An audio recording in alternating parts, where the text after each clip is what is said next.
Donc, je voudrais encore vous saluer. Merci d'être là, d'être à l'écoute. Voilà, je suis le prophète Élie Patrice. Je voudrais ce matin échanger avec vous, n'est-ce pas, autour de la thématique « Pourquoi Jésus avait l'habitude de dire « Ta foi t'a sauvé ». Lorsqu'il guérissait un malade, il disait « Ta foi t'a sauvé ». Lorsqu'il apportait une délivrance, il disait « Ta foi t'a sauvé ». Lorsqu'il apportait un miracle, il disait « Ta foi t'a sauvé ». Pourquoi il exigeait toujours la foi dans les gens? Et c'est ce que nous allons voir. Alors, ce que nous allons voir va s'appuyer sur les textes bibliques suivants. Hein. Vous les notez, vous les lirez. On va les lire au fur et à mesure. Marc 5, 34. Colossiens 4, verset 6. Luc 7, 50. Marc 10, 46 à 52. Matthieu 8, 5 à 13. Luc 18, 42 à 43. Luc 17, 10 à 11. Donc, notre thème, c'est pourquoi Jésus avait l'habitude de dire « Ta foi t'a sauvé ». Alors, ce message est important. Nous avons 45 thèmes, mais celui-ci est le 46e thème. Il vient même en chapeau, en tête, parce que c'est lui qui permet de vivre le résultat des 45 thèmes, en fait. Donc, comprendre ceci est utile pour pouvoir vivre les 45 thèmes. Frères et sœurs, je voudrais surtout dire qu'aujourd'hui, Dieu va abattre une grande forteresse qui est une entité démoniaque qui fatigue énormément. Cette forteresse-là va être abattue. Cette forteresse-là va être renversée. Cette forteresse-là va être détruite. Dieu dit dans la Bible que on n'a pas à lutter contre la chair et le sang, Éphésiens 6, mais contre les dominations, les autorités, les principautés. Et dans le livre des Corinthiens, il dit également que nous renversons toute hauteur qui s'oppose à la connaissance de Christ, toute forteresse. Nous renversons toute hauteur. Et c'est ce qui va se passer ce matin dans ce message. Alors, vous allez comprendre pourquoi est-ce que les hommes en général doutent, sont incrédules, et les chrétiens en particulier vacillent, oscillent et ne sont pas constants dans leur foi. Moi, j'ai connu ça à un moment donné, vous êtes témoin, pour ceux qui me connaissent, où j'étais très oscillant, vacillant. Et c'était très difficile, c'était très désagréable. Vous allez donc comprendre pourquoi est-ce que beaucoup d'hommes de Dieu, beaucoup de serviteurs de Dieu sont vacillants, sont contradictoires dans leur message. Pourquoi? De façon générale, tantôt l'on dit Jésus a tout accompli, Jésus par son sacrifice a tout fait et que l'on est délivré, et en même temps l'on dit il faudra aller chercher notre délivrance. Vous voyez, il y a une contradiction. La même bouche qui dit qu'on est délivré, et la même bouche va dire on va chercher la délivrance. La même Bible qui dit Jésus m'a délivré, il nous a transportés dans le royaume du Fils de son amour, et la même bouche va dire allons-y dans le camp ennemi pour arracher ce que le diable a volé. Donc, voici des contradictions dont je parlais tantôt. Et quand vous regardez très bien la chose, ça envahit tout l'univers, toute la planète. Et on ne fait pas attention, mais c'est ça la forteresse en fait. Et cette forteresse qui est une entité démoniaque dans son travail, c'est de contredire le sacrifice de Jésus-Christ pour que les gens ne vivent pas les faits. Parce que si quelqu'un ne comprend pas bien ce que Jésus a fait, et il n'a pas l'attitude que Dieu demande, l'attitude de confiance, donc ta foi t'a sauvé, s'il n'a pas cette attitude-là, les 45 thèmes sont impossibles dans sa vie. Amen. Les 45 thèmes sont impossibles, ce n'est pas possible. Il ne pourra pas être un impact. Il ne pourra jamais devenir comme Christ. Il ne peut pas vivre avec son identité et ne pas devenir comme Christ. Ce n'est pas possible. Et c'est ce qui explique que la personne sera tout le temps dans les délivrances interminables, interminables, interminables. Même il y a des prédicateurs qui tombent dans ce piège-là. Il suffit qu'il y ait un problème, il y a une difficulté, soit financière, matérielle, d'une autre nature, qu'automatiquement,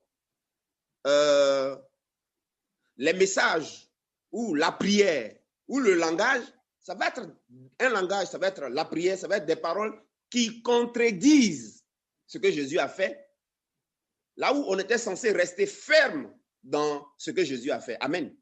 Amen. Est-ce que jusque-là, on me suit? Est-ce que je suis clair? On a donc affaire à une forteresse spirituelle, à une entité qui travaille. Et c'est son travail, ça. C'est pourquoi il y a l'incrédulité, il y a le doute. Voilà d'où ça vient. Normalement, on devait être constant dans une même foi. On devait être constant dans une même foi. Constant dans l'œuvre achevée de Christ. On devait être constant. C'est pourquoi on devait vivre des résultats constants. Donc, si tu ballottes, si tantôt tu crois que Jésus a tout accompli, mais en même temps, tu te dis, sous la pression des événements ou des difficultés, tu as une attitude qui montre que tu cherches à compléter, voilà, ou à toi-même trouver des solutions. Tu vois ainsi que tu es dans une contradiction sans cesse. Tu peux être prédicateur, tu peux être simple chrétien, tu peux être laïque. Tu es victime d'une entité, tu es victime d'une forteresse qui n'est pas encore renversée, qui n'est pas encore abattue. Amen. Amen. Amen. Amen. Alléluia. Donc, ajoutez ce message-là comme 46e thème au niveau de nos 45 messages. Amen. Amen. Chers amis, ne négligeons pas l'activité de cette entité. Pour ceux qui ont regardé des films anciens ou ceux qui ont regardé l'émission Fort Boyard, vous voyez le fort, vous voyez ce que c'est les forts, ou même lors de la traite négrière, vous voyez les forts là, c'était des fortifications immenses, colossales. Une forteresse, elle est de nature imprégnable. C'est pourquoi dans l'Antiquité, les rois aimaient habiter dans les forteresses. J'ai eu la grâce d'aller en Israël 2 fois. Nous sommes allés à Masada. Masada qui était une forteresse construite, n'est-ce pas, homme de Dieu, qui était une forteresse construite sur une montagne. Nous-mêmes, on allait sur la montagne à travers un téléphérique. Pour accéder à la montagne, c'était compliqué. Et là, c'était une forteresse bâtie. Et c'est là-bas que un roi habitait. Donc, la forteresse, par définition, c'est quelque chose d'imprégnable. On ne peut pas rentrer là-bas. Donc, l'entité qui est appelée la forteresse, lorsqu'elle est dans la pensée de quelqu'un, lorsqu'elle est dans la foi de quelqu'un, lorsqu'elle est dans la conscience, l'inconscient, le subconscient d'un individu, qu'il soit païen, qu'il soit croyant, son but, c'est d'empêcher que les vérités de ce que Jésus a accompli et qui est tout à fait complet ne puissent pas demeurer dans la personne et donc la personne ne va jamais vivre le résultat. Amen. Amen. Amen. Voilà le rôle de la forteresse. Et c'est pourquoi vous allez voir beaucoup d'enfants de Dieu aller de délivrance en délivrance sans jamais trouver gain de cause. C'est l'œuvre des forteresses. C'est l'œuvre des forteresses. Vous allez également voir beaucoup de pasteurs, des hommes de Dieu, des servants de Dieu prêcher en fait le message de la forteresse là encore, sans se rendre compte en fait. Moi, j'en ai été victime en Océan. Le premier signe que quelqu'un est victime d'une forteresse spirituelle, la personne vacille. La personne n'est pas constante.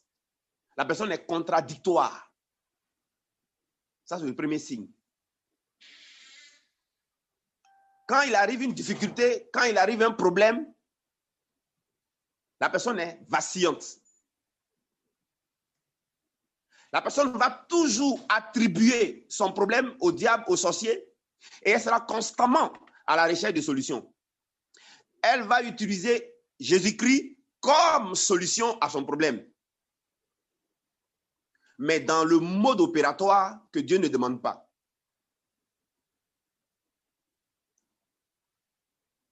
Jésus-Christ est effectivement une solution, est effectivement la solution.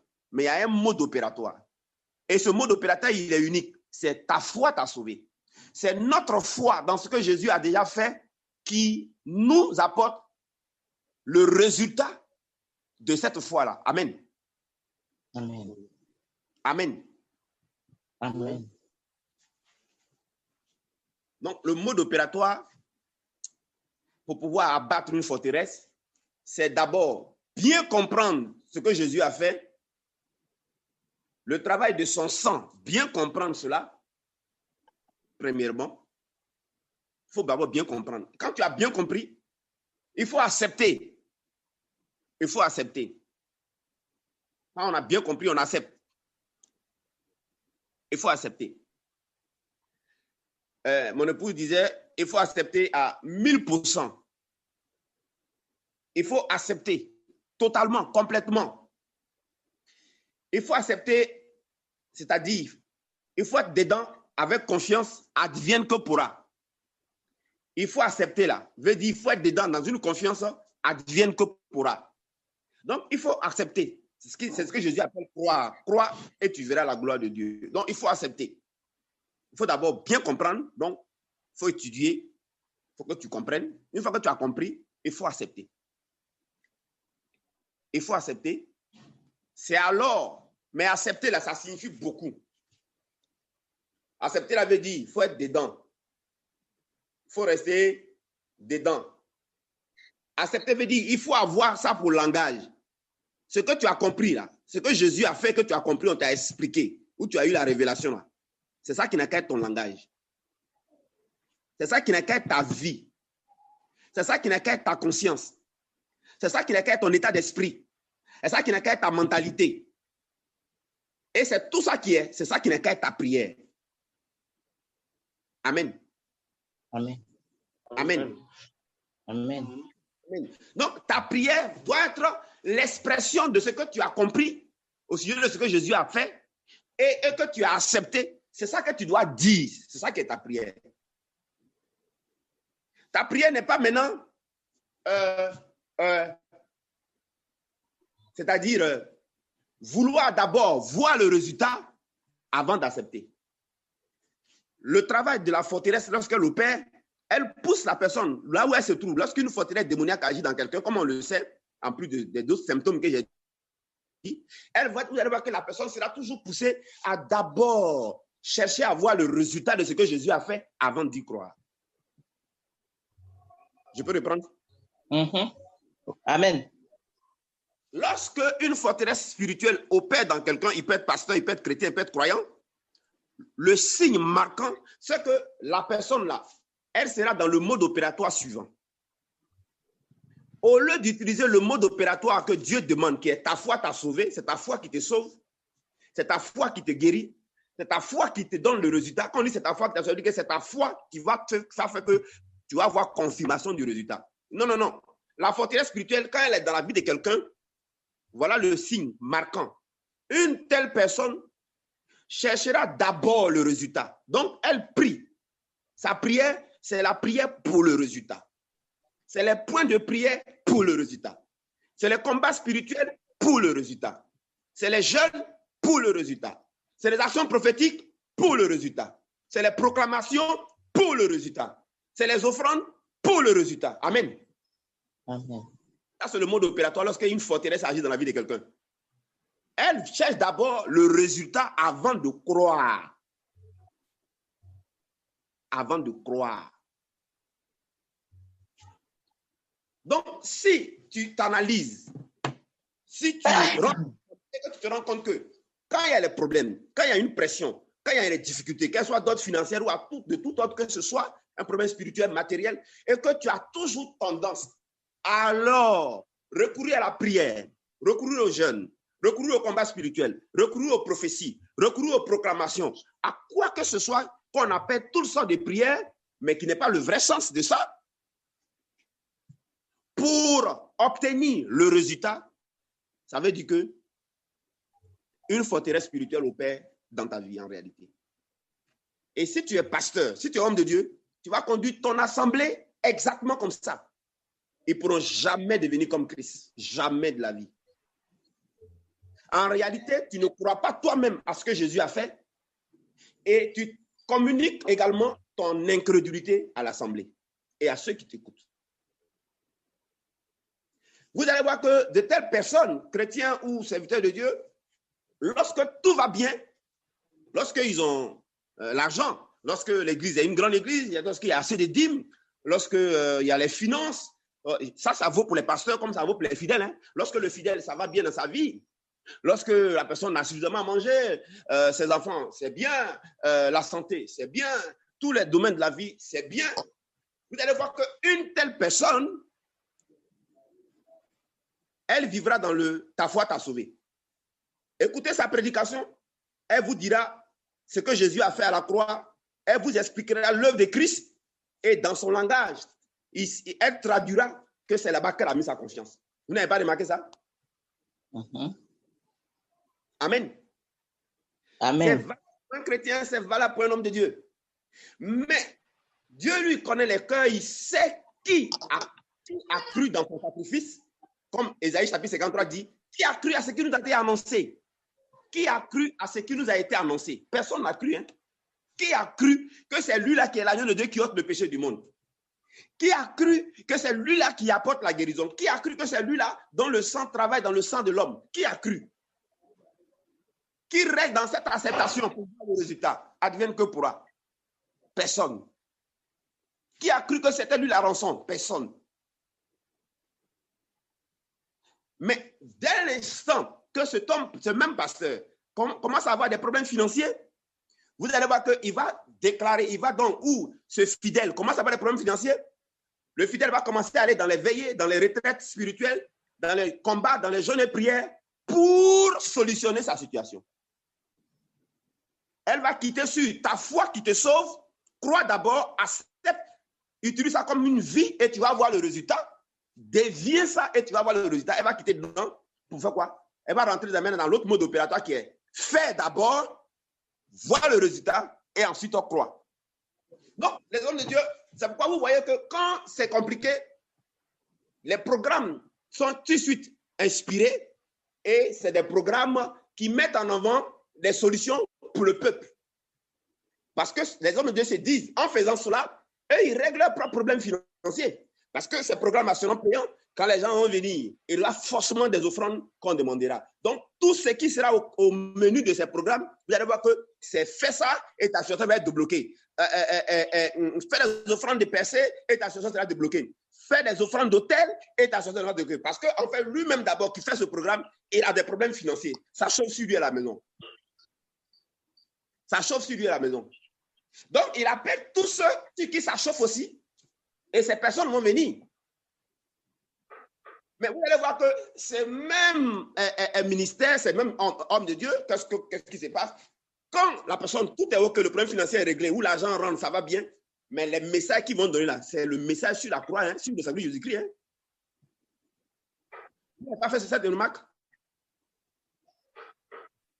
Oui. C'est l'œuvre de la forteresse. C'est le travail de la forteresse là qui fait ça. Et c'est valable pour les fidèles. C'est pourquoi vous verrez que les fidèles seront donc nomades, ils vont aller à gauche, à droite, ils vont aller à gauche, à droite. Alors, laissez-moi entrer dans le vif de mon sujet maintenant. Je vais poser les bases. Est-ce qu'on peut lire le premier passage? Marc 5, 34. Quelqu'un d'autre prépare Luc 7, 50. Un autre prépare Marc 10, 46 à 52. Un autre Matthieu 8, 5, 13. Un autre Luc 18, 42, 43. Et un autre Luc 17, 10, 11. Allons-y. Marc 5, 34. Quelqu'un lit? Oui, je lis. Voilà, merci. Mais Jésus lui dit, ma fille, ta foi t'a sauvée. Va en paix et sois guérie de ton mal. Retourne un peu en haut pour nous montrer la fille là, elle souffrait de quel mal?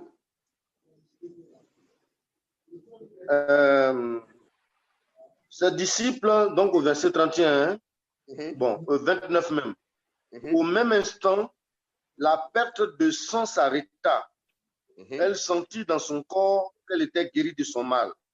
Jésus connut aussitôt lui-même qu'une force était sortie de lui et se retournant au milieu de la foule, il dit, qui a touché mes vêtements? Ses disciples lui disent, tu vois la foule qui te presse et tu dis, qui m'a touché? Et il regarda autour de lui pour voir celle qui a fait cela. La femme effrayée et tremblante, sachant ce qui s'est passé en elle, vint se jeter à ses pieds et lui dit toute la vérité. Mais Jésus lui dit, ma fille, ta foi t'a sauvée. Amen. Va en paix et sois guérie de ton mal. Amen. Retenons ce test. Je vais revenir tout à l'heure pour faire un commentaire là-dessus. Un deuxième passage, ça c'était Marc 5, 34. Maintenant, Luc 7, 50.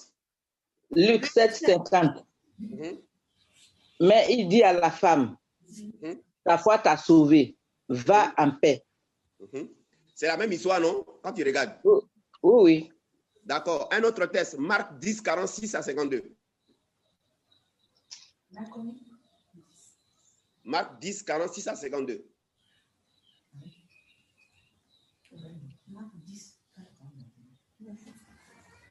Donc, je lis. Oui, apprêtez les tests. Ils arrivèrent à Jéricho.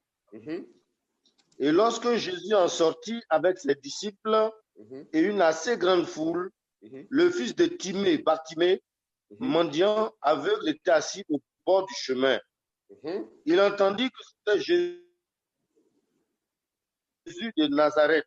Il se mit à crier, fils de David, Jésus, aie pitié de moi. Plusieurs le reprenaient pour le faire taire, mais il criait beaucoup plus fort, fils de David, aie pitié de moi. Jésus s'arrêta et dit, appelez-le. Ils appelèrent l'aveugle et lui disant, prends courage, lève-toi, il t'appelle. L'aveugle, jetant son manteau et se levant d'un bond, vint vers Jésus. Jésus, prenant la parole, lui dit, que veux-tu que je te fasse? Rabouni, lui répondit l'aveugle, que je recouvre la vue. Et Jésus lui dit, va, ta foi t'a sauvé. Aussitôt, il recouvra la vue et suivit Jésus dans le chemin. Amen. Amen. On voit ici, par rapport à la guérison de la femme qui perdait du sang, Jésus va dire la même phrase, va, ta foi t'a sauvé. Par rapport à Bartimée qui était ici un aveugle, la même phrase ressort, va, ta foi t'a sauvé. Un autre test, Matthieu 8, 5, 13. On prépare Luc 18, 42, 43 se prépare. Matthieu 8, 5, 13, oui. Matthieu 8, 5, 13. Comme Jésus était entré dans Capernaum, un centenier l'aborda et le supplia, disant, Seigneur, mon serviteur est couché à la maison, paralysé et violemment tourmenté. Jésus lui dit, moi, j'irai le guérir. Le centenier répondit, Seigneur, je ne mérite pas que tu entres sous mon toit, mais dis seulement un mot et mon serviteur sera guéri. Car moi, qui suis soumis à des chefs, j'ai des soldats sous mes pieds, sous mes ordres. Et j'ai dit à l'un, va, et il va, à l'autre, viens, et il vient. Et à mon serviteur, fais cela, et il le fait. Après l'avoir entendu, Jésus, plein d'admiration, dit à ceux qui le suivaient, en vérité, je vous le dis, je n'ai trouvé chez personne, même en Israël, une si grande foi. Or, je vous le déclare, plusieurs viendront de l'Orient et de l'Occident et se mettront à table avec Abraham, Isaac et Jacob dans le royaume des cieux. Mais les fils du royaume seront jetés dans les ténèbres du dehors, où il y aura des pleurs et des grincements de dents. Puis Jésus dit au centenier, va, qu'il te soit fait selon ta foi. Et à l'heure même, le serviteur fut guéri. Amen. Amen. Amen. Regardez, le dernier texte nous dit que à l'heure même où il a dit va, qu'il te soit fait selon ta foi, à l'heure même, le serviteur là fait quoi? Il fut guéri. Amen. Amen. Amen. Alors, notre thème, je le rappelle pour ceux qui nous prennent en marche, nous sommes en train de parler de pourquoi Jésus, chaque fois qu'il guérissait les gens, il chassait un démon, il délivrait quelqu'un, il apportait une bénédiction, il disait toujours, va, ta foi t'a sauvé. Qu'est-ce que ça signifie? Alors, nous sommes en train de dire ici que, comme on appelle ça, dans l'Ancien, comme le Nouveau Testament, c'est le même mode opératoire que Dieu a toujours demandé à ceux qui sont en relation avec lui avant de bénéficier de son action.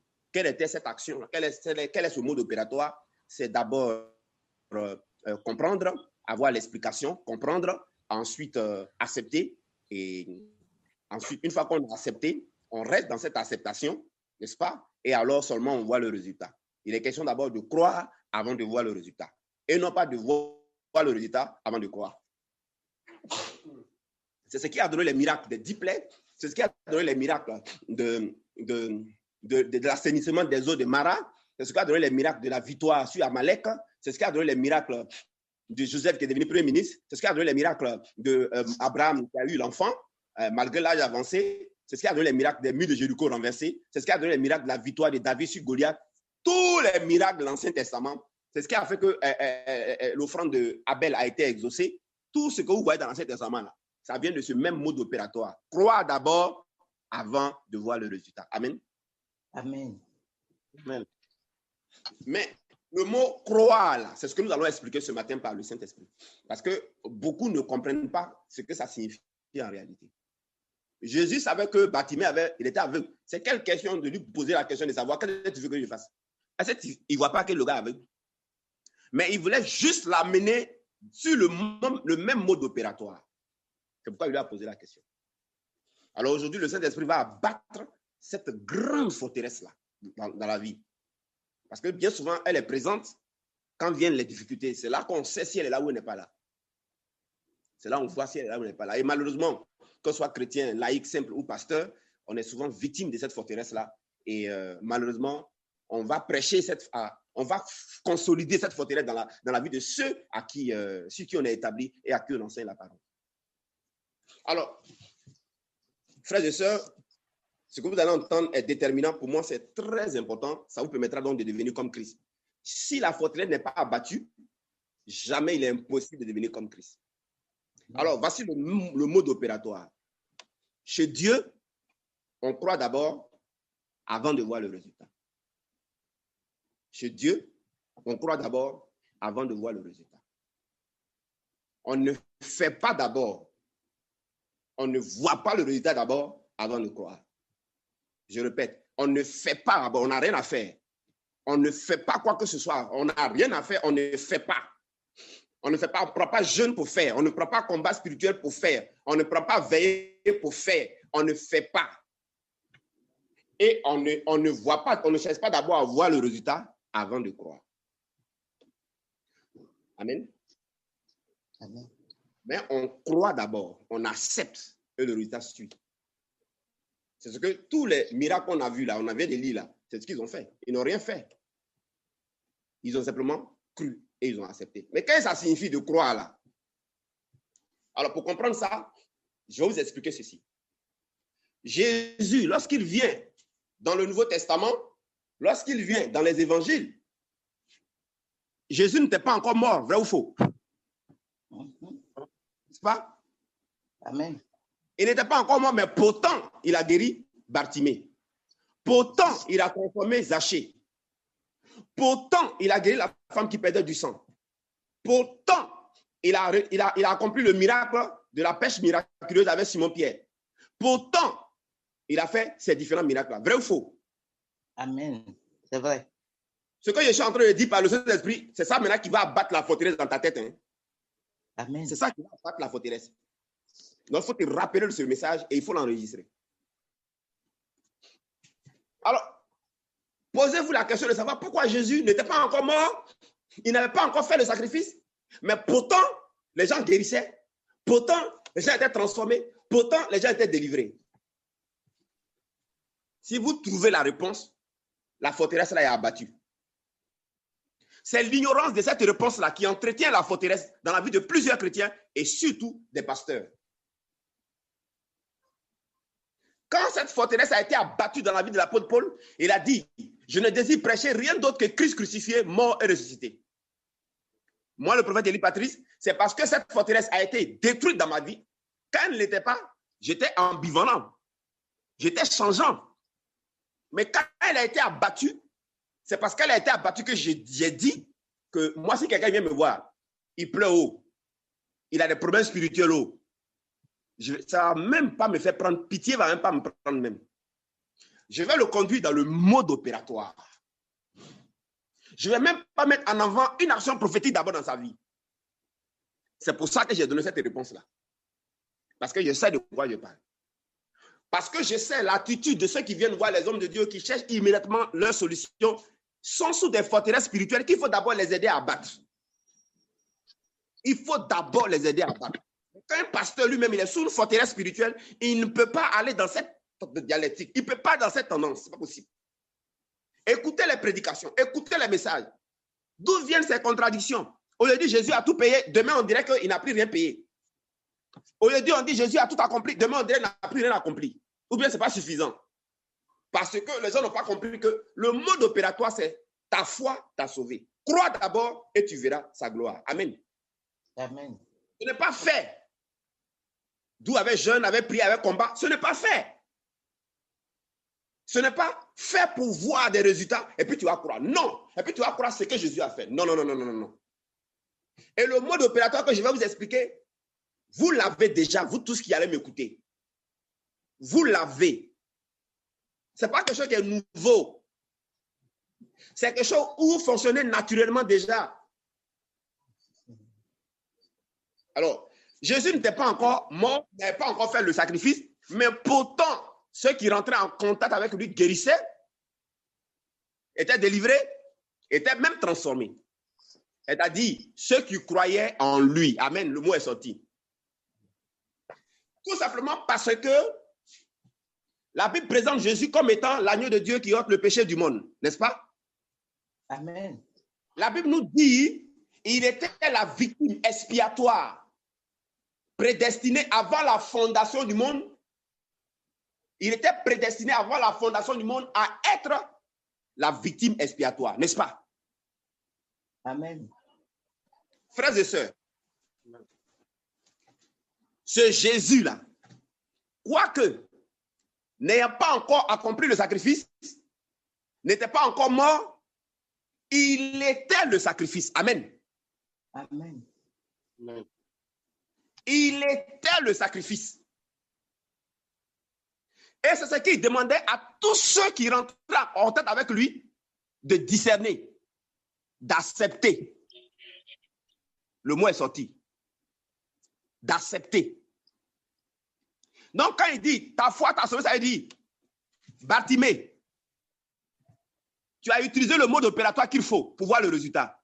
Tu as utilisé croire d'abord avant de voir. C'est-à-dire, tu as accepté. Tu as accepté l'explication de qui je suis. Tous ceux qui rentraient en contact avec Jésus, en fait, entraient en contact avec l'explication de qui est Christ. Ces personnes rentraient en contact, en fait, avec l'explication du travail du sang de Jésus dans leur âme, l'explication du sang de Jésus dans leur sang, l'explication de l'œuvre achevée de Christ, l'explication de son nom souverainement élevé à cause de ce qu'il est l'agneau de Dieu. Amen. Amen. C'est fort, hein? Si vous ne comprenez pas, vous me dites, hein? Je vais reprendre. Quand Bartimée est rentré en contact avec Jésus, là, qu'est-ce que Jésus attendait avant que le résultat vienne? Jésus attendait de Bartimée qu'il croie. C'est-à-dire, croire avait dit quoi? Que Bartimée, simplement, ait l'explication de qui est Jésus, que c'est fait son sang, que c'est fait son sacrifice, et que Bartimée accepte ça. Et que Bartimée ait ça comme son langage. Et que Bartimée ait ça comme sa conscience. Et que Bartimée pense ça, vive ça, soit dedans. C'est clair? Amen. Amen. Amen. Amen. La femme qui perdait du sang, c'est la même chose. C'est la même chose. Femme, ta foi t'a sauvé veut dire chaque fois que une personne sur la terre, quel que soit son problème, est enseignée à l'explication de qui est Jésus, de son œuvre, du travail de son sang, de l'identité nouvelle qu'il concède, de la nouvelle vie qu'il communique, et le fait que c'est lui qui fait devenir comme Dieu, c'est lui qui rend l'homme divin. Chaque fois qu'une personne, quel que soit son problème, a cette compréhension, reste dans cette compréhension, pense selon cette compréhension, vit selon cette compréhension, et que c'est cette compréhension qui devient son langage. C'est ça qu'elle a prié maintenant, un pasteur. Et que c'est cette compréhension qui est son langage. C'est cette compréhension qui est son langage. C'est cette compréhension qui est sa prière. C'est cette compréhension qui est son langage. C'est la même chose que j'ai dit. Hein. C'est cette compréhension qui est sa prière sans cesse. C'est-à-dire, c'est cette compréhension qui est sans cesse son langage. C'est cette compréhension qui est sans cesse ses proclamations. C'est cette compréhension qui est sans cesse son langage. C'est ça qui est prié sans cesse là. Voilà le sens. Alors, comme elle est dans croire, sans rien faire, alors le résultat se suit. Amen. Le seul secret, mes amis, pour abattre les forteresses spirituelles et ne pas être dans le dedans. Je résume. Jésus n'était pas encore mort. Jésus n'avait pas encore accompli le sacrifice, mais pourtant, tous ceux qui rentraient en contact avec lui, dans la foi là, que j'ai expliqué, guérissaient, étaient délivrés, étaient consommés. C'est aussi simple que ça. C'est parce que, et c'est pourquoi il va le confirmer. Il va dire aux disciples, les gens disent que je suis qui? Quelle était la réponse des gens? Des disciples. Quand il a dit aux disciples, qu'est-ce que les gens disent que je suis? Qu'est-ce qu'ils ont dit? Ils ont dit beaucoup de choses. Et là, il y en a qui ont dit que tu es un prophète. Oui. D'autres ont dit que tu es Moïse. Oui. Et même certains ont dit qu'il était Élie. Oui. Et il y a un seul qui a eu la bonne réponse, c'est Pierre. Qu'est-ce que Pierre a dit? Pierre a dit qu'il est le Messie, le Fils du Dieu vivant. Le Messie, c'était quoi? Le Messie, il devait venir faire quoi? Il devait venir pour délivrer son peuple. Comment? Avec quoi? Il devait avec venir faire sortir. Non, avec le moyen que Dieu a utilisé. Ce que l'on sait, c'est par le sacrifice. Quel était ce moyen? C'est sa vie et son sang. C'est par le sacrifice. Son sang, quoi, par le sacrifice. Donc, qu'est-ce que Pierre était en train de dire? Pierre était en train de dire, Jésus-Christ, je sais qui tu es. J'ai l'explication à ton sujet. J'ai l'enseignement à ton sujet. Mon pasteur m'a bien enseigné à ton sujet. Mon prophète m'a bien enseigné à ton sujet. Moi-même, quand j'ai lu la Bible, j'ai bien compris qui tu es. Tu es le sacrifice. Tu es J, B, V, A, J, C, R au carré, S au carré, PH. Amen. Amen. Amen. Voilà ce que Pierre était en train de dire. Et quelle était la réponse de Jésus-Christ? Il dit, oh, faut te taire. Faut pas dire ça fort. Faut pas dire ça fort. Parce que ça là, quiconque reconnaît ça, quiconque accepte ça, quiconque reste dedans, la personne là va vivre le résultat de la liberté, le résultat de la délivrance, le résultat de la transformation. Alléluia. Amen. Alléluia. Amen. Et c'est ce que Jésus a reproché à Thomas. Thomas, il y avait une grosse forteresse spirituelle dans son âme. Une entité qu'on appelle forteresse spirituelle. Thomas dit, tant que moi, je ne l'ai pas vu. Hey. Tant que moi, je n'ai pas vu le résultat de ce que le sang de Jésus-Christ a purifié notre sang, tant que je n'ai pas vu le résultat de ce que le sang de Jésus-Christ, le sang d'expiation, le sang d'aspersion, le sang de fusion, le sang de rémission, à purifier, à nettoyer, tant que je n'ai pas vu le résultat de ce que le sang de JBVA, JCR au carré, S au carré, PH a fait ce que ça signifie, tant que je n'ai pas vu le résultat de ce que le sang de Jésus-Christ a fait comme rançon, tant que je n'ai pas vu ce que le sang de Jésus-Christ a fait comme on appelle ça, nouvelle filiation, nouvelle naissance, tant que je n'ai pas vu le résultat de ce que le sang de Jésus-Christ a fait de nous une nouvelle identité, tant que je n'ai pas vu le sang de Jésus-Christ a fait selon Colossiens chapitre 1, versets 12 à 13, tant que je n'ai pas vu les résultats de ce que le sang de Jésus-Christ nous a délivrés de la puissance des ténèbres, nous a transformés transporter dans le royaume du Fils de son amour, moi, pasteur X, moi, prophète Y, moi, apôtre Z, moi, bishop X, moi, tel fidèle, moi, telle communauté, je ne vais pas croire. C'était ça, Thomas. Et qu'est-ce que Jésus a dit à Thomas? Il a dit, heureux ceux qui croient sans voir. Bien. Amen. Amen. Amen. Amen. J'ai reçu un homme de Dieu, il est venu me voir à la maison. Vraiment, avec son humilité, il s'est mis sous ma coupole pour que je puisse lui apporter ce que je sais un peu du Seigneur, le former en disciple. Aujourd'hui, c'est le message de la croix qui prêche. Donc, quand il m'a dit qu'il a fait son retour sur Abidjan, je lui ai dit, viens me voir, parce que tu connais qu'une partie du message de la croix que je t'ai fait comprendre par le Saint-Esprit, mais tu ne connais pas l'autre partie, c'est-à-dire les 45 thèmes, devenu comme Christ. Donc, viens me voir. Il est venu à la maison. Il était très content de me dire, ah, vraiment, mon guide, ben, je suis content d'être là sur Abidjan, mais j'ai fait la rencontre d'un monsieur qui a un blocage financier de 12 milliards. Écoutez-moi bien, il a 12 milliards bloqués bloqués.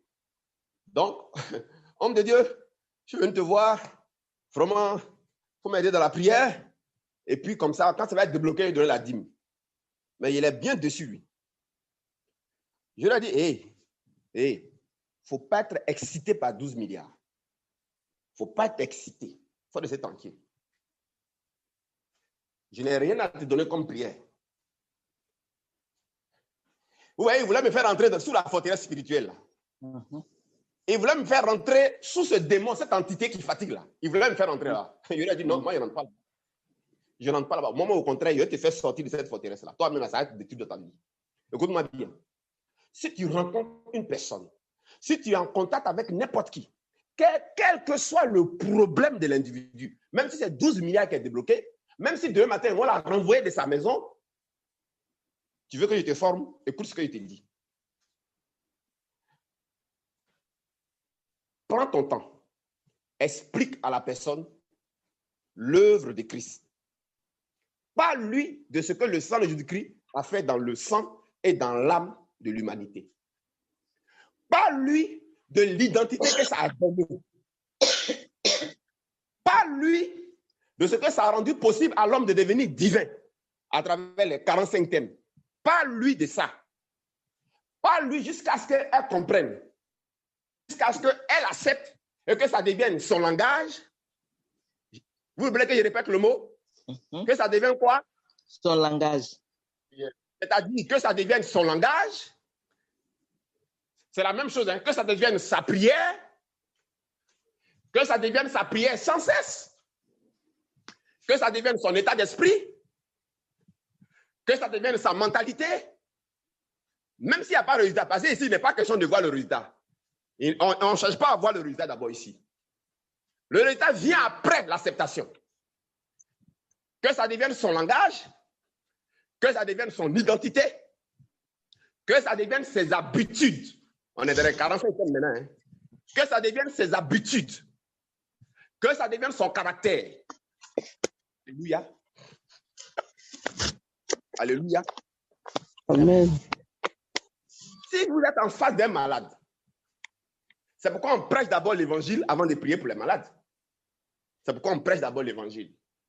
C'est pourquoi c'est l'enseignement qui est basé sur ce mode opératoire, c'est ça qui fait asseoir une église.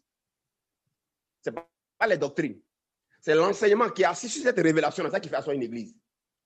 C'est ça qui est le fondement des apôtres et des prophètes. Amen. Amen. C'est pourquoi les 45 thèmes vous ont fait assis, vous qui m'écoutez. C'est pourquoi les 45 thèmes là, ça vous a fait assis. Pour d'autres, même en un mois, ça les a déjà impactés. Et on a vu la transformation dans leur vie. Pour d'autres, en 2 mois, 3 mois, 4 mois. Au point que vous qui êtes sur cette plateforme, qui écoutez, qui suivez ce qu'on fait sur Zoom, vous ne cherchez plus rien d'autre à faire. J'écoute Yavissi et j'écoute vous tous. Hein? J'écoute vous tous. Si quelqu'un vient vous prêcher autre chose, vous allez lui dire maudit. Vous allez même le chasser même avec un morceau d'igname. Vous allez le chasser. Si on vient vous demander de ne pas rester dans cette acceptation, dans votre identité et dans les habitudes du caractère divin maintenant que vous êtes devenu, vous allez maudire la personne. Je vous écoute. Je sais. Donc, même si on vous prêche le contraire, je sais que vous trouvez ça ridicule. Vous êtes devenus comme les chrétiens de Béret maintenant qui nous notaient, qui nous observaient en détail. Je sais ça. Je sais ça. Mes amis, voici donc comment abattre la forteresse. Et quand la Bible nous dit de mener le bon combat de la foi, c'est de ça que la Bible parle. Il n'est pas question de faire quoi que ce soit pour un déblocage. Il n'est pas question de faire quoi que ce soit pour un résultat. Il est question de d'abord comprendre qui est Jésus, son œuvre, l'œuvre de son sang, aspect par aspect, l'accepter, l'avoir pour vie, l'avoir pour langage, penser avec, parler au travers de cela et demeurer là-dedans. Alléluia. Amen. Alléluia. Amen. Amen. Et dans l'Ancien Testament, les miracles de l'Ancien Testament, c'est le même principe. Parce que Christ était sous forme de type. C'était les types de Christ. Ça veut dire quoi? Quand les gens prenaient du sel et ils mettaient dans l'eau et ça faisait le résultat, ça voulait simplement dire qu'à travers le sel, là, il fallait voir le sel, là, c'était quoi? C'était l'annonce de Jésus-Christ, son sacrifice, son sang, l'œuvre de son sang, l'identité que ça concède et le caractère divin que ça donne. C'est ça que le sel. Donc, le prophète qui faisait ça, il amenait les bénéficiaires à voir le Christ et son œuvre et son identité et son caractère et sa nature qui a annoncé qu'il devait venir dans le sel là, à voir ça dans le sel, à voir ça dans l'huile, à voir ça dans le parfum, à voir ça dans les différentes offrandes qu'on faisait dans le tabernacle. À voir ça dans les différents éléments du tabernacle. Alléluia. Amen. Parce que même les 10 commandements qui étaient dans l'arche de l'alliance, ce n'était rien d'autre que l'annonce du caractère de Christ, le divin. Les 10 commandements, c'est le caractère de Dieu. Hein?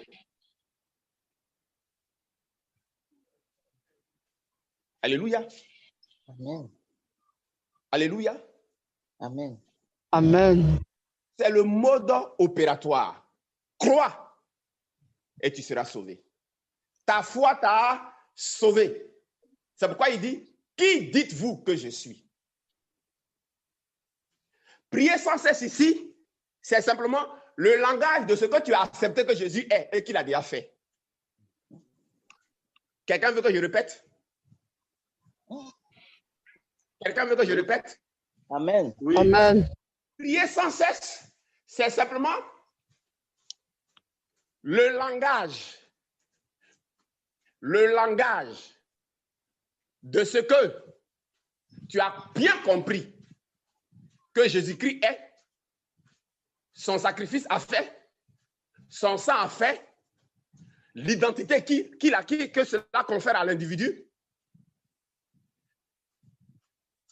l'identité que cela confère à l'individu, et le résultat qui se trouve dans la pratique de son caractère, les 45 thèmes. La Bible dit, si c'est dans cette conception, si c'est dans cette acceptation, si c'est dans cette attitude, si c'est dans cette conscience que vous qui m'écoutez, vous êtes, même si vous n'avez pas encore enfantement, vous êtes, même si votre maison, là, la facture n'est pas payée, que demain on va vous chasser, vous êtes, même si l'avenir de votre enfant est compliqué, vous êtes, même si vous êtes paralytique, vous êtes, même si vous êtes sourd, muet, aveugle, vous êtes, même si vous avez pêché toute la nuit et que vous n'avez pas pris du poisson, vous êtes, même si vous êtes dans la barque et qu'il y a le vent et la tempête et que vous menacez de mourir, vous êtes, même si vous êtes pendant 430 ans en Égypte et que Pharaon est plus fort, vous êtes, même si vous êtes devant la mer Rouge et qu'on ne sait pas comment sortir, vous passez, vous êtes, et que vous êtes poursuivi par les sorciers de vos familles, Pharaon et ses chars, vous êtes, et que vous êtes devant les murailles de Jéricho, un obstacle insurmontable, vous êtes. Vous voulez que je continue? Amen. Et que Lazare est mort, ça fait 4 jours, il est pourri. Il n'y a plus d'espoir. Vous êtes, Dieu dit. Alors, chaque miracle que les gens dans l'Ancien Testament ont connu et le Nouveau Testament, vous allez connaître cela. Amen. Alors, ça va vous accompagner. Amen. Les miracles, les résultats accompagnent ce mode opératoire. Crois d'abord avec ce que ça signifie et alors tu le verras. C'est pourquoi mon épouse a l'habitude de dire, Satan dans le jardin d'Éden n'a pas attaqué la richesse qui était là-bas, n'a pas attaqué les fruits qui étaient là-bas. Satan n'a pas attaqué tout ça, hein? Le serpent n'a pas attaqué. Il n'a pas attaqué le mariage d'Adam et Ève. Il n'a pas attaqué la position, il n'a pas attaqué. Vous savez ce qu'il a attaqué? La parole de Dieu. Ce que Dieu dit qu'il a fait, c'est ça que Satan a attaqué. Ce que Dieu dit qu'il est, c'est ce que Satan a attaqué. Ce que Dieu dit que le sang de Jésus a accompli dans le sang et dans l'âme, c'est ce que Satan a attaqué. Satan est venu donner une nouvelle connaissance. La connaissance du bien et du mal par toi-même qui m'écoutes. La connaissance de comment sortir de ta situation. La connaissance de comment sortir de ton problème. La connaissance de comment voir le résultat. Tu es sur une forteresse spirituelle.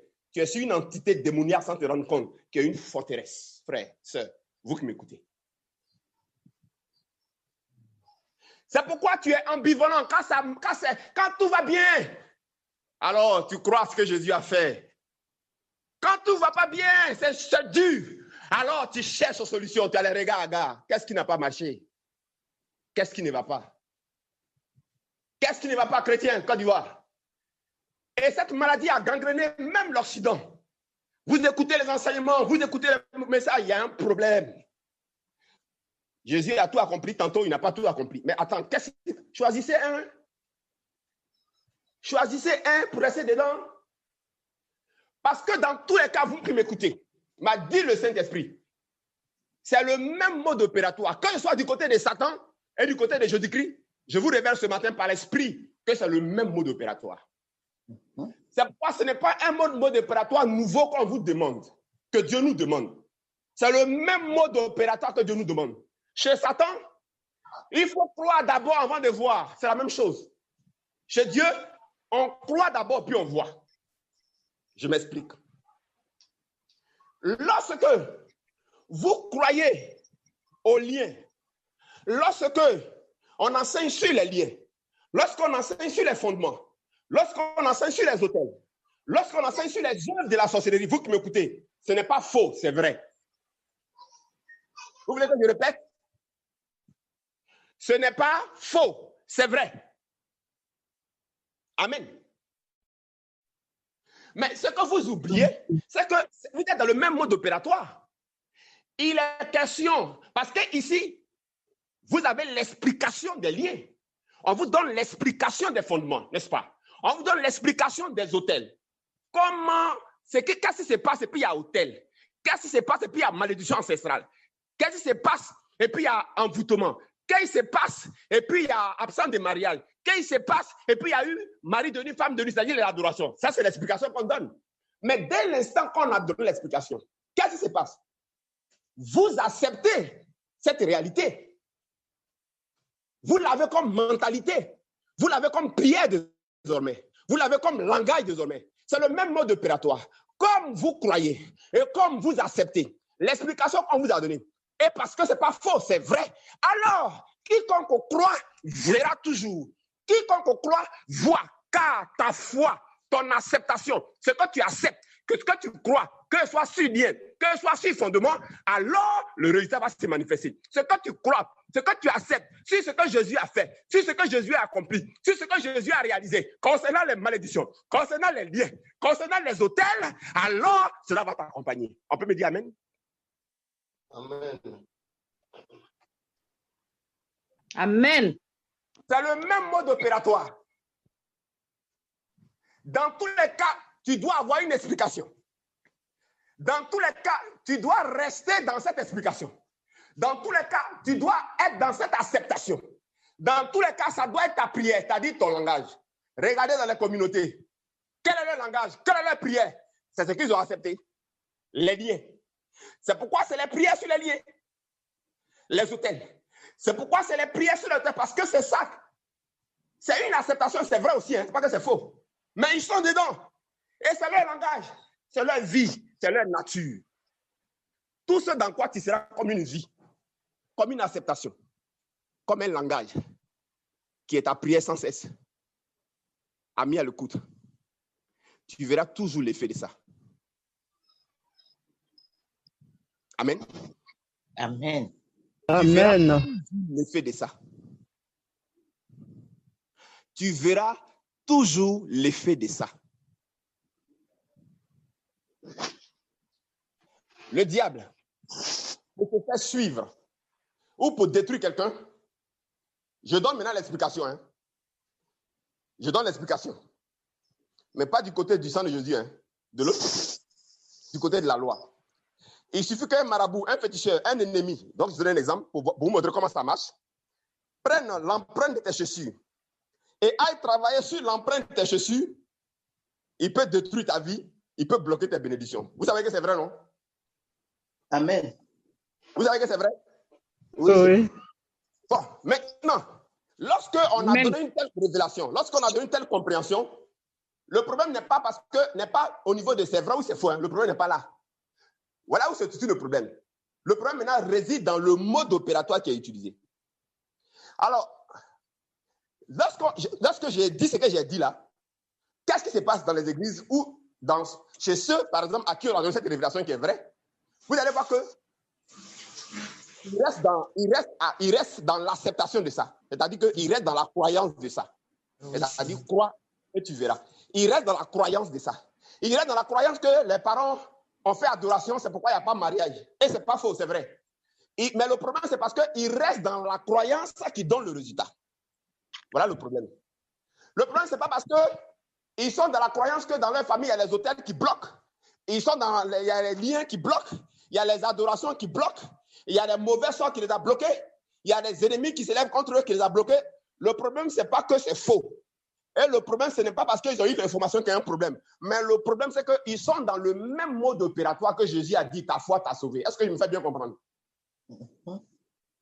Donc, tant qu'ils vont rester dans ce même mode opératoire qui est que, quelle que soit la connaissance qu'on va te donner, quelle que soit la compréhension qu'on va te donner, quelle que soit la révélation qu'on va te donner, toi qui m'écoutes, tant que tu restes dans l'acceptation, tant que tu restes dans la pensée de ça, tant que tu restes dans la croyance de ça, et que ça devient ton langage, ça devient ta vie, ça devient tes référents, et ça devient donc ta prière, alors, comme quiconque croit verra, et comme tu as cru, ben alors tu vas voir le résultat. Quel est le résultat? Ça va être le résultat que dans votre famille, on ne se marie pas.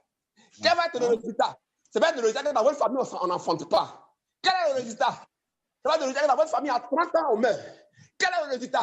Ça va être le résultat qu'ils ont pris ta chaussure et depuis ce jour-là, tu es bloqué. Ça va être le résultat. Maintenant, Jésus te dit, utilise le même mot de résultat, mais maintenant avec lui.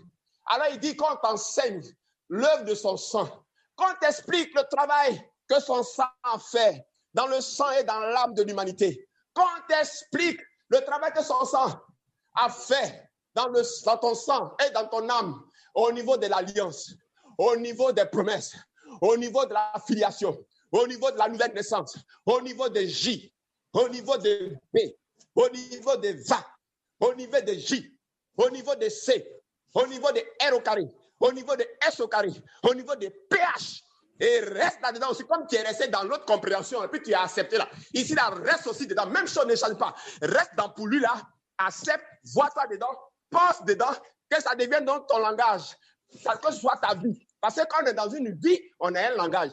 Tu es burkinabé, ton langage ça va être burkinabé. Tu es ivoirien, ton langage ça va être ivoirien. Tu es wabé, ton langage ça va être wabé. Ton habitude, ce sera l'habitude de wabé. Ton comportement sera le comportement de wabé. Et alors tu auras le résultat de wabé. Vrai ou faux? Vrai. Nous parlons de la forteresse spirituelle. Voilà le gros problème des chrétiens. Voilà le gros problème des chrétiens. Et depuis que j'ai compris ça, je suis constant. Je suis comme vous, homme. J'ai aussi des réalités matérielles, financières. J'ai aussi des problèmes d'argent. Mais j'ai compris le mode opératoire. J'ai compris que c'est ma foi qui va me sauver. C'est ma foi qui me sauvera des problèmes financiers. C'est ma foi qui me sauvera des problèmes spirituels. C'est ma foi qui me sauvera de la peur par rapport à l'avenir de mes enfants. C'est ma foi qui me sauvera par rapport à mon pays, à ma nation. Peu importe ce qui se passe, peu importe ce qu'il y a, peu importe ce qui va arriver. C'est ma foi. Quelqu'un peut me répondre amen? Amen. Amen, papa. Amen. Et ta foi, c'est ça qui est censé être ta prière sans cesse. Ta prière sans cesse, ce n'est pas dire à Dieu, fais. Ta prière sans cesse, ce n'est pas de chercher d'abord à voir le résultat pour croire. La prière sans cesse, ce n'est pas de bloquer pour voir. La prière sans cesse, ce n'est pas faire l'action prophétique pour voir. La prière sans cesse, ce n'est pas briser les barrières pour voir. La prière sans cesse, ce n'est pas, oh Dieu, envoie les percer. La prière sans cesse, c'est qu'est-ce que tu as compris de ce que Jésus a fait? Qu'est-ce que tu as compris de ton identité qui est dedans? Qu'est-ce que tu as compris des habitudes, des 45 thèmes de son caractère? Et que tu as accepté et qui est devenu ta nationalité. Qui est devenu pour toi un Américain et qui fait que désormais, you speak in English. Et qui fait que désormais, you speak in English. Et qui fait que désormais, un Américain, il parle anglais. Mon frère, toi qui m'écoutes, you be you. You be you. Tu es qui? Tu es qui? Comment on peut être dans une famille sans parler son langage? Comment on dit qu'on est d'une famille sans avoir son ADN? You be you. You be you. Tu es qui? Tu es qui? Tu es un usurpateur? Tu es un faux dans la bergerie? You be you. You be you.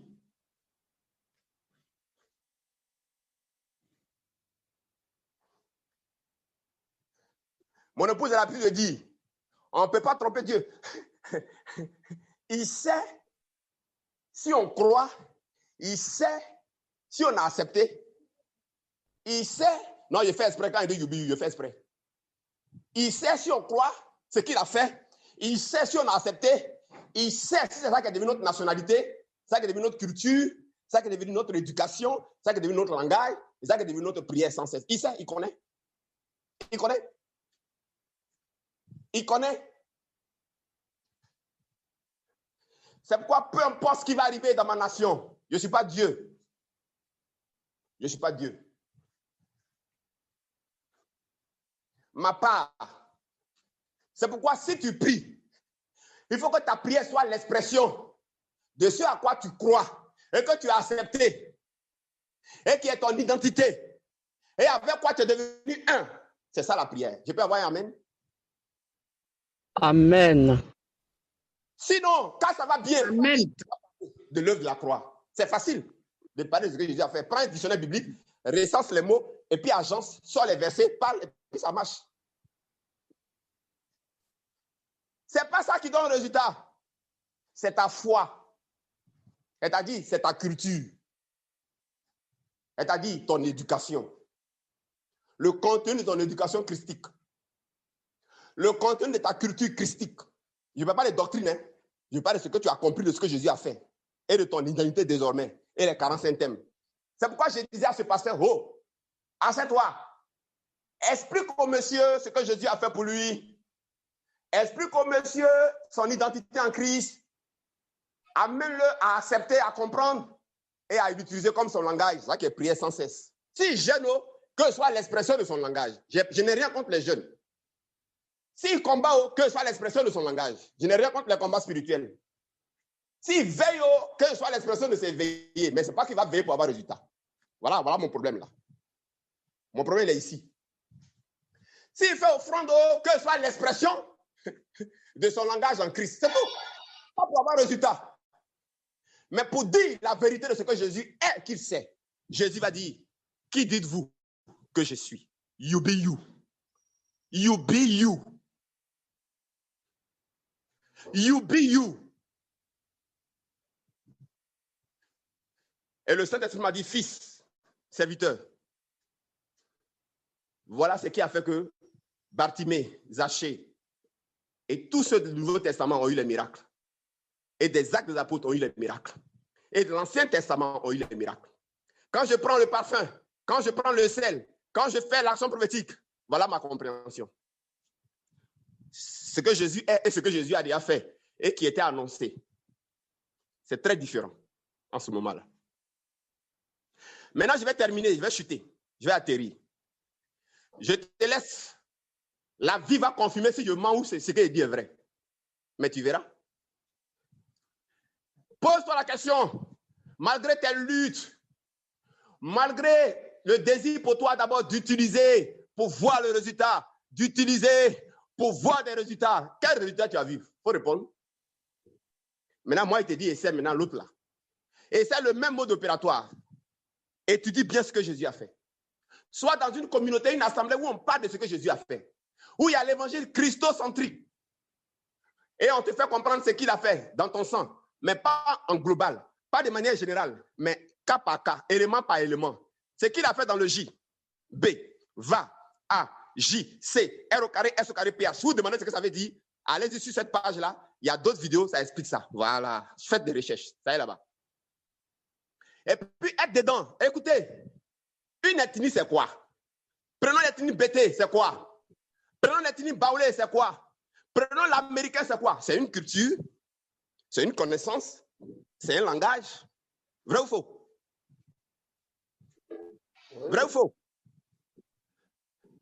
Vrai ou faux? Ce sont également des habitudes. C'est un caractère, c'est des attitudes. C'est pourquoi on parle de l'esprit américain.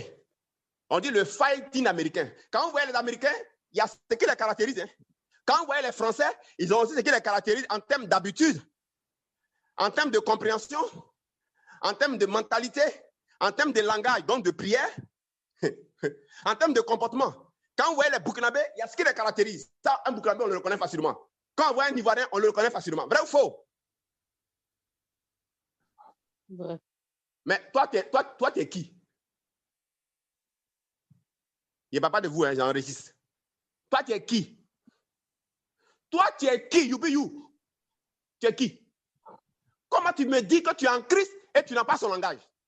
Tu es en Christ et tu n'as pas son éducation. Tu es en Christ et tu n'as pas son caractère. Tu es en Christ et tu n'as pas son langage qu'on appelle la prière sans cesse. C'est-à-dire tu te réveilles, oh, c'est son langage, c'est ça qui est ta prière. Tu dors, oh, c'est son langage, c'est ça qui est ta prière. Tu te réveilles, oh, c'est ton langage, c'est ça qui est ta prière. Tu es devant un problème financier, oh, c'est ton langage, c'est ça qui est ta prière. Tu es quoi, oh, c'est ton langage, c'est ça qui est ta prière. On te réveille, tu es constant. You be you. Tell me, you be you. Who are you? Pourquoi quand ça va bien, tout va bien, tu prêches la croix? Quand il y a les problèmes, c'est fini. Tu ne prêches plus la croix, tu t'en prêches autre chose, solution. Pourquoi tu es comme ça? Pourquoi? Pourquoi? Pourquoi? Et pourtant, c'est le même mode opératoire. Dieu m'a dit, écoute, c'est des prétextes qu'ils racontent. C'est le même mode opératoire qu'ils ont avec le message des liens. C'est le même mode opératoire qu'ils ont avec le message des fondements. C'est le même mode opératoire qu'ils ont avec le message des rêves. C'est le même mode opératoire qu'ils ont avec les messages de l'Ancien Testament. C'est le même mode opératoire que je leur demande. Car c'est le même mode opératoire que je demande dans la foi. Amen. Amen. C'est pourquoi les païens, c'est ce qu'ils veulent expliquer, puis ils n'expliquent pas bien. Et puis ils disent que ce que tu penses, ça t'arrive. Et puis ils disent qu'un homme, tel qu'il pense, tel il est. Amen. Amen. Ça dépend de comment tu te vois. Comment tu te vois par rapport au lien, au fondement, aux malédictions. C'est le même mode opératoire. Et puis tu parles, et puis tu pries. Ça dépend de comment tu te vois par rapport à ce que Jésus a fait aussi. Et puis, quelle est ton identité désormais? Et puis tu parles, et puis tu vis. Tu ne peux pas être ivoirien sans vivre en ivoirien, je suis désolé. Sans vivre en ivoirien, je suis désolé.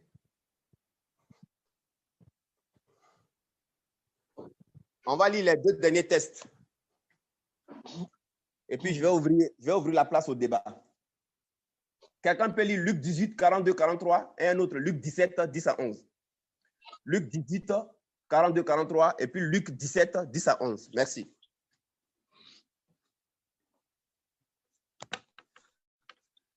Luc 18, 42, 43. Luc 17, Et 10. Jésus lui dit, recouvre la vue, ta foi t'a sauvé. À l'instant, il recouvra la vue et suivit Jésus en glorifiant Dieu. Tout le peuple voyant cela loua Dieu. Merci. Un autre passage. L'autre passage. Luc 17, 10, 11. Luc 17, 10, 11. Luc 17, 10, 11. Oui, vous de même, quand vous avez fait tout ce que vous a été ordonné, dites, nous sommes des serviteurs inutiles. Nous avons fait ce que nous devons faire. Jésus se rendit à Jérusalem, passant entre la Samarie et la Galilée. Et je continue. Comme il entrait dans un village, 10 lépreux vinrent à sa rencontre, se tenant à distance. Ils élevèrent la voix et dirent, Jésus, Maître, aie pitié de nous. Dès qu'il les eut vus, il leur dit, allez vous montrer au sacrificateur. Et pendant qu'ils y allaient, il fut guéri. L'un d'eux, je continue? Non, on peut s'arrêter là. Il fut guéri là. Merci. Okay. Regardez, même ici, Jésus va faire une action prophétique. Même dans le Nouveau Testament, Jésus a fait action prophétique. Le problème n'est pas action prophétique. Le problème maintenant, c'est le mode opératoire que tu mets derrière l'action prophétique. Si tu utilises l'action prophétique pour apporter un résultat, ou bien tu utilises l'action prophétique pour obtenir un résultat, ou bien tu utilises l'action prophétique en voyant dedans le travail de Jésus-Christ qui était annoncé, en voyant ça dedans, avec ce que ça fait et ce que ça donne comme identité, et ça manifeste comme puissance qui est liée au divin seul, toute la différence est là. Toute la différence est là. Parce que le but de Dieu, c'est d'amener l'homme à devenir comme lui, finalement. Donc, tout message qui ne tourne pas le regard comme ça, toute foi qui ne tourne pas le regard sur ça, tout langage qui ne tourne pas le regard sur ça, toute prière qui ne tourne pas le langage sur ça est antichrist, mes amis. Non, le problème n'est pas action prophétique. Le problème n'est pas jeûne. Le problème n'est pas prière. Le problème n'est pas combat. Mais c'est quelle œuvre que tu acceptes dedans? Voilà le vrai problème. C'est quelle œuvre que tu acceptes dedans? À laquelle tu t'identifies et qui devient ta culture, qui devient ta vie normale. Une vie normale, là, il y a une habitude dedans. Cette compréhension-là, c'est ça qui doit être notre habitude. Ta foi t'a sauvé, voilà ça. Quelle est l'habitude de ta compréhension de foi, là, de ce que Jésus a fait, et de ton identité, et de ta vie divine, et des habitudes des 45 thèmes? Quelle est ton habitude de ça? Voilà ce que Dieu veut voir. Quelle est ta compréhension, Zachée? Quelle est ton acceptation, Pierre? Pierre dit, j'ai péché toute la nuit, je n'ai pas pris poisson. Il dit, Pierre, pardon. Pourquoi tu es dans le mode opératoire de voir d'abord le résultat avant de croire? Pierre, hey. Il dit, j'ai péché toute la nuit. Le pays est compliqué, l'avenir des enfants est hypothéqué. Pierre, je dis, hey, Pierre. Ce mode opératoire là, tu es dans une acceptation, hein, Pierre. Si tu restes, parce que c'est le même mode opératoire, mais si tu restes dans ce même mode opératoire d'acceptation, donc de ta foi, il va t'arriver ça, oh. Ah, mais le pays est compliqué, on est foutu. Mais Pierre, t'es fou, oh. Tu vas avoir problème. Tu vas avoir problème, hein? Et il allait chez Lazare. Lazare est malade, il ne va pas, il ne bouge pas. Il va lui faire comprendre ce message. Lazare meurt, 4 jours, il pourrit, il sent. Jésus s'en va. Marthe et Marie le trouvent. Si tu avais été là, Lazare ne serait pas mort. Jésus, pourquoi on t'a appelé, tu n'es pas venu? Il dit, hey! Ne restez pas dans ce mode opératoire. Vous êtes dans une acceptation. Vous êtes dans une foi comme ça. Vous êtes dans une acceptation. C'est ça qui est votre langage, c'est votre culture. Méfiez-vous. Toute personne qui va être dans l'acceptation d'une explication, d'une compréhension, d'une conception, qui est devenue son langage, qui est devenue son habitude, qui est devenue sa vie, que de venir sa prière sans cesse, va voir le résultat. Parce que ce que tu as à quoi tu crois là, ça t'arrive. Ils n'ont pas compris le langage. Et il allait encore donner le même message devant Bartimée. Bartimée crie, fils de David, aie pitié de moi. D'abord, Bartimée disait, Jésus, Jésus, il ne répond pas. Hein. Jésus, il ne répond pas. Hein. Jésus, il ne répond pas. Hein. Un coup, il dit, fils de David. Là, ça prend tout son sens. Dans fils de David, là, il y a Messie dedans. Il y a l'œuvre de Christ. Le sacrifice du Christ, ce que ça fait, ce que ça réalise, ce que ça accomplit, l'identité que ça donne, le caractère divin que ça manifeste, c'est ça qui est dedans. Ça veut dire, tu es le sacrifice, tu es l'agneau de Dieu, tu es le travail du sang dans l'âme et dans le sang de l'homme qui fait ça, qui fait JBVA, JCR au carré, S au carré, PH. C'est ce que tu es, oh, c'est ce que moi je crois, oh. C'est ce que moi j'ai accepté, oh. C'est ça qui est mon langage. C'est dedans je suis. C'est à ça que moi je crois. Ce que les pharisiens font là, ça ne me regarde pas. Ce que les gens qui parlent des liens brisés là, ça c'est une autre, c'est le même mode opératoire, mais lui, le résultat qu'il donne là, je ne veux pas ça parce qu'il fatigue. Mais moi, c'est pour toi là que je crois, oh. Jésus, ça revient un coup. Il dit, amenez-le. Amenez-le, la foi de quelqu'un m'a remué, amenez-le. Amenez-le. On a amené Bartimée.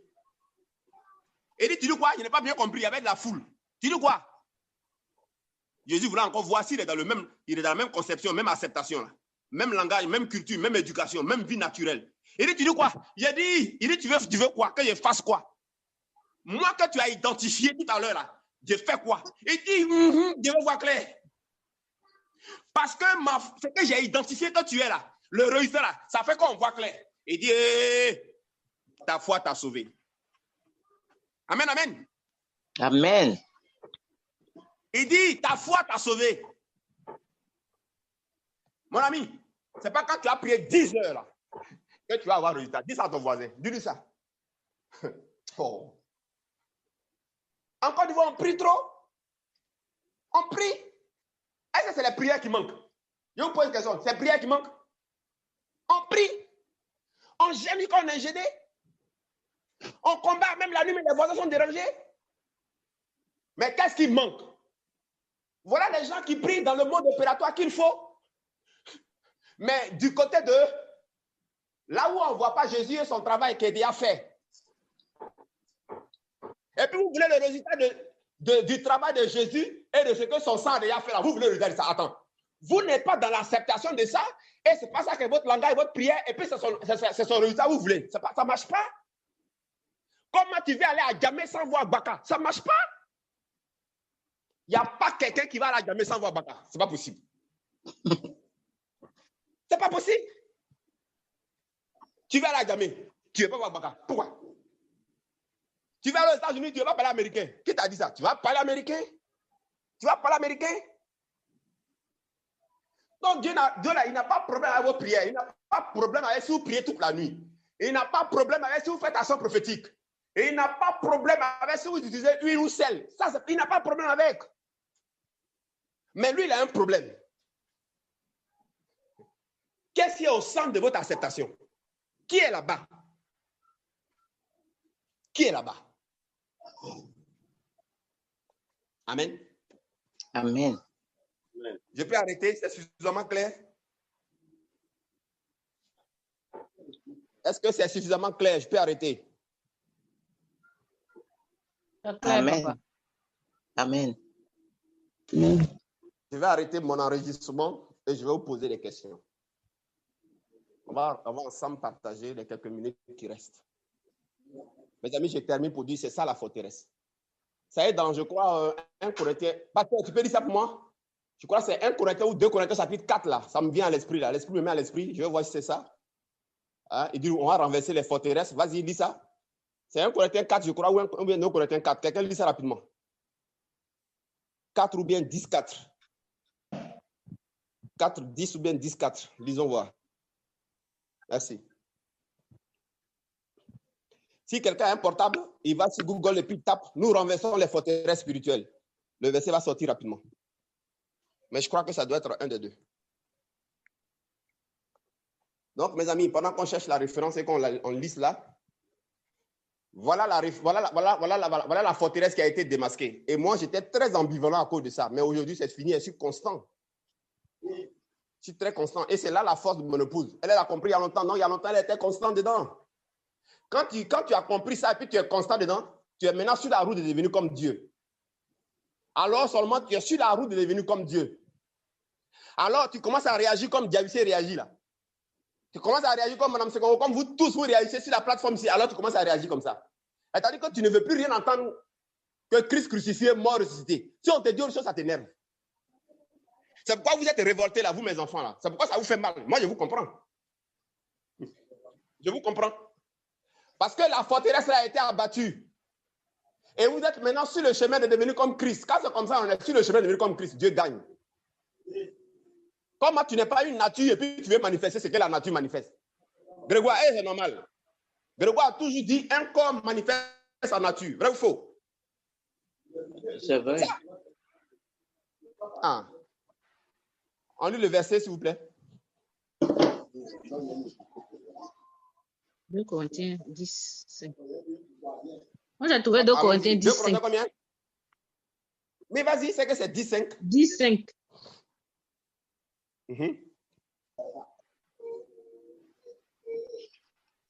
2 Corinthiens. Commencez à lire à partir du verset 4 pour aller à 5.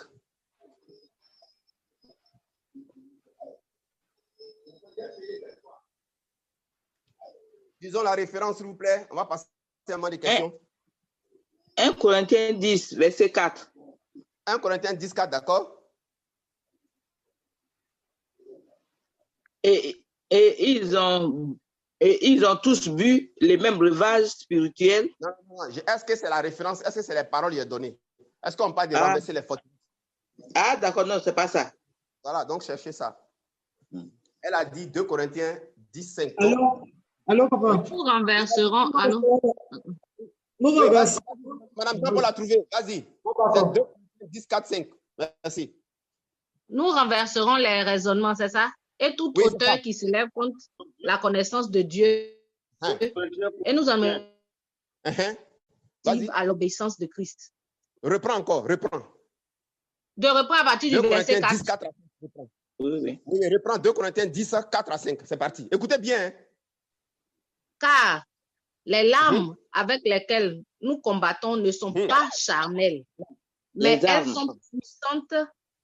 Car les armes avec lesquelles nous combattons ne sont pas charnelles, mais elles sont puissantes par la vertu de Dieu pour renverser les forteresses.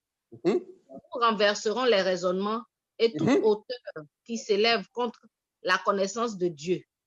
Et nous amenons toute pensée captive à l'obéissance de Christ. Verset 6, nous sommes prêts aussi. Amen. Non, c'est bon là. Amen. Okay.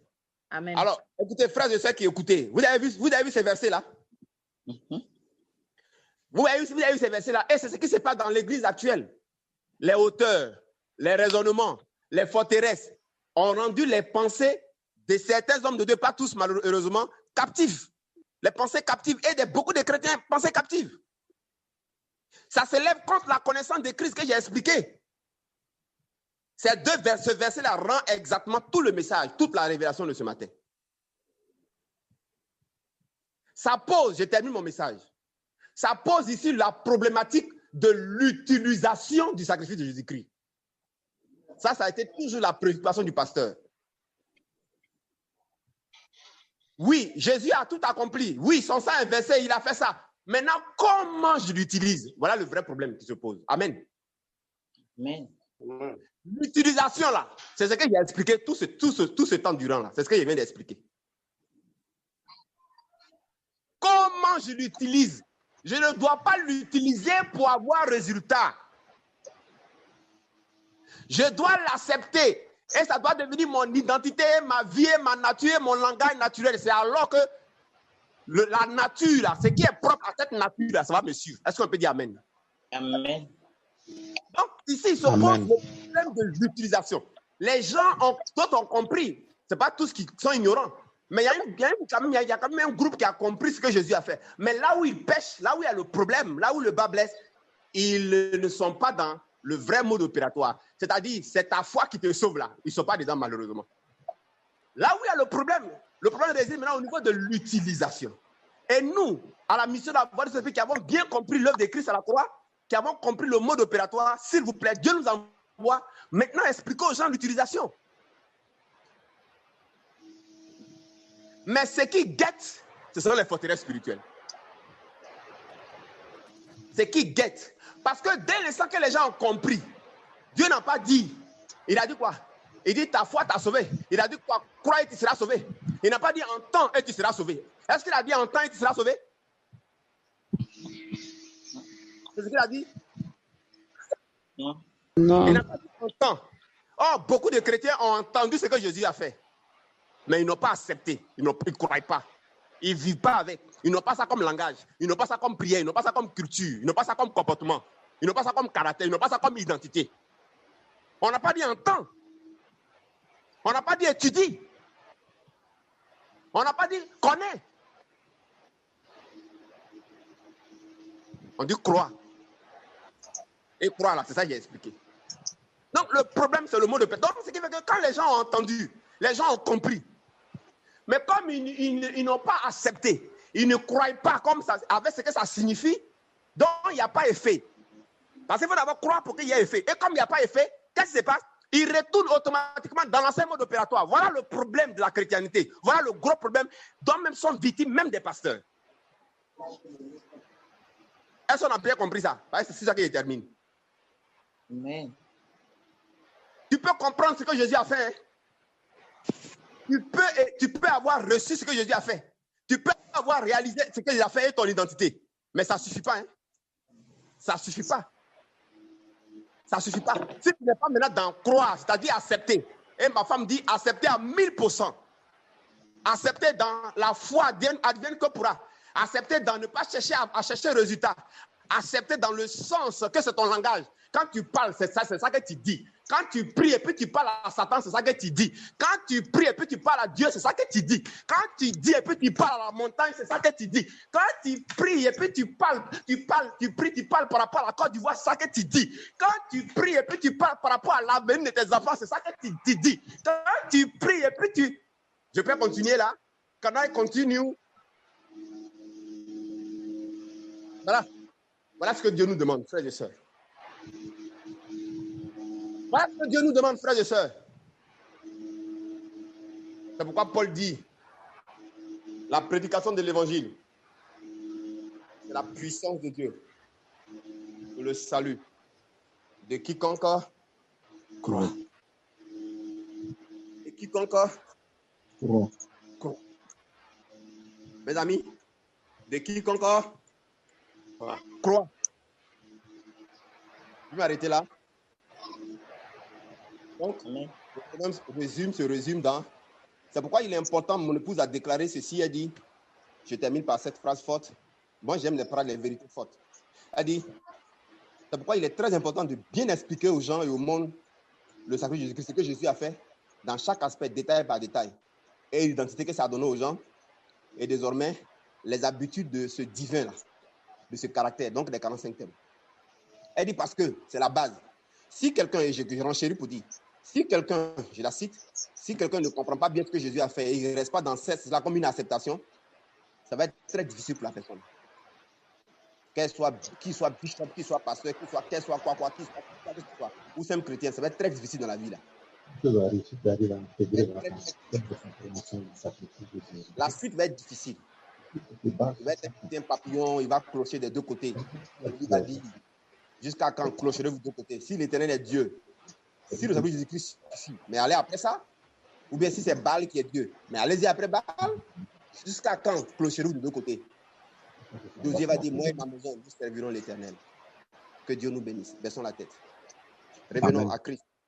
Revenons à un évangile christocentrique. Ne faisons pas comme Thomas. C'est à nous de rester dans cette compréhension, alors la forteresse est renversée. Alors 2 Corinthiens 10, 4 à 5 se réalise. Quand tu restes dans cette façon de faire, alors la forteresse ne peut pas rentrer.